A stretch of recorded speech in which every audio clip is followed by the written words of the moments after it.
आपको 2 दिन के लिए अरेस्ट किया गया था, क्यों?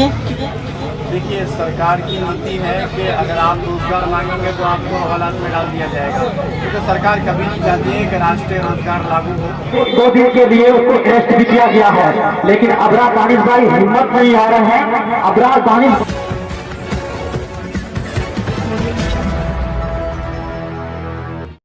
वो कोऑर्डिनेटर का एक ये है जिसमें संगठन है उसका ये मतलब उसको अध्यक्ष बना गया है।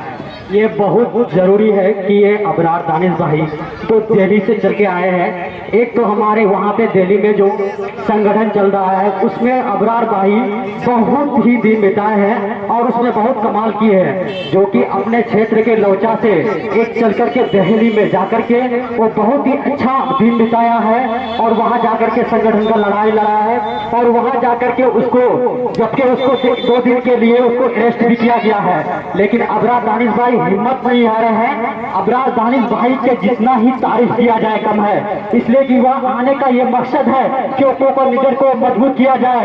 अगर इस तरह के बंदे को अगर हौसला अफजाई के रूप में अगर उसको देखना चाहेगा तो उसको हौसला ही देना पड़ेगा, उसको ज्यादा मान्यता नहीं दिया जाता है। वही बंदा एक जाकर के अगर दिल्ली में उसका एक इतना बड़ा संगठन का लड़ता है और उसको 2 दिन के लिए अरेस्ट भी करता है, लेकिन उसका कोई मान्यता नहीं। वही एक अगर कोई बंदा जाकर के वहां पे अगर एक रहेगा तो उसका बहुत ही मान्यता होगा। मैं अबरार दानिश भाई का बहुत बड़ा ये फैन हूँ, लेकिन इससे मैं कहना चाहता हूँ कि वो आकर के अपना यहाँ पर भी सीमांचल की लड़ाई लड़े, इसलिए कि मजबूती के साथ उसको जितना लड़ाई लड़ेंगे उतना ही उसको मजबूती मिलेंगे।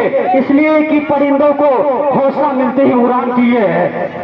अबरार दानिश भाई को अपने संगठन को बिल्कुल मजबूती के साथ लड़ना होगा और सीमांचल के खास करके लौचा और मजबूत जितने भी हमारे क्षेत्र संख्या 5 में है उसमें भी ध्यान देकर के मजबूती के साथ अपना संगठन को लेकर के तैयारी के साथ लड़ना पड़ेगा।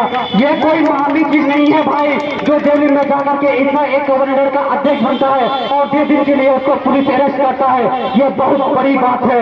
यही बंदा अगर कहीं और भी जाकर के करता है तो उसका बहुत बड़ा नाम होता है, लेकिन उसको यहाँ पर भी मान्यता देने की जरूरत है, उसको यहाँ पर भी ऊंचा लेवल की जरूरत है। अगर आप लोग इसको साथ नहीं देंगे तो ये ऊंचा नहीं दिखा सकता है। आप लोगों का यह धरती है, लौचा की धरती में, जहाँ पे जिसको यहाँ पे अगर उसको सपोर्ट नहीं मिलेगा तो आगे में जाकर के उसको सपोर्ट नहीं मिलेगा। इसलिए कि यहाँ पर भी उसको सपोर्ट की बहुत सख्त जरूरत है और आप लोगों से अनुरोध है कि अबरार भाई को सपोर्ट कीजिए। ये बहुत हस्ती चेहरा है, ये आगे जाकर के अपने लौचा नहीं सीमांचल का भी नाम रोशन कर सकता है, इसलिए उसको सपोर्ट कीजिए जितना हो सके। अबरार भाई को सुनिए, सपोर्ट कीजिए। अस्सलाम वालेकुम, खुदा हाफिज। आज जो ये प्रोग्राम रखा गया किस पर्पस पे? देखिए, आज से 20 दिन या 25 दिन पहले मुझे दिल्ली से डीके आपका अपना मीडिया चैनल रोहित कुमार की ओर से रीजनल कोऑर्डिनेटर बिहार बनाया गया था।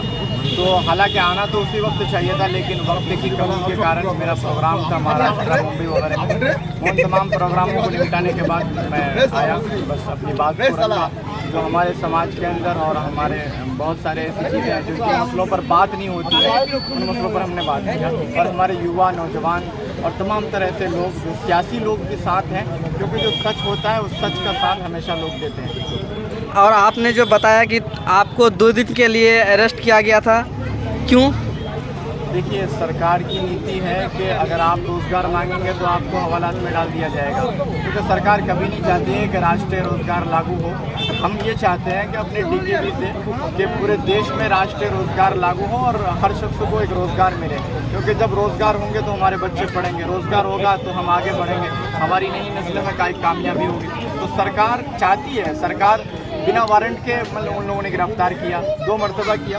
तो सरकार, इससे पता ये चला कि सरकार नहीं चाहती है कि हम युवाओं को रोज़गार मिले, या सरकार ये भी नहीं चाहती है कि हम युवाओं को पढ़ने दिया जाए। आपका नाम क्या हुआ सर? मेरा अबरार दानिश। बहुत बहुत शुक्रिया।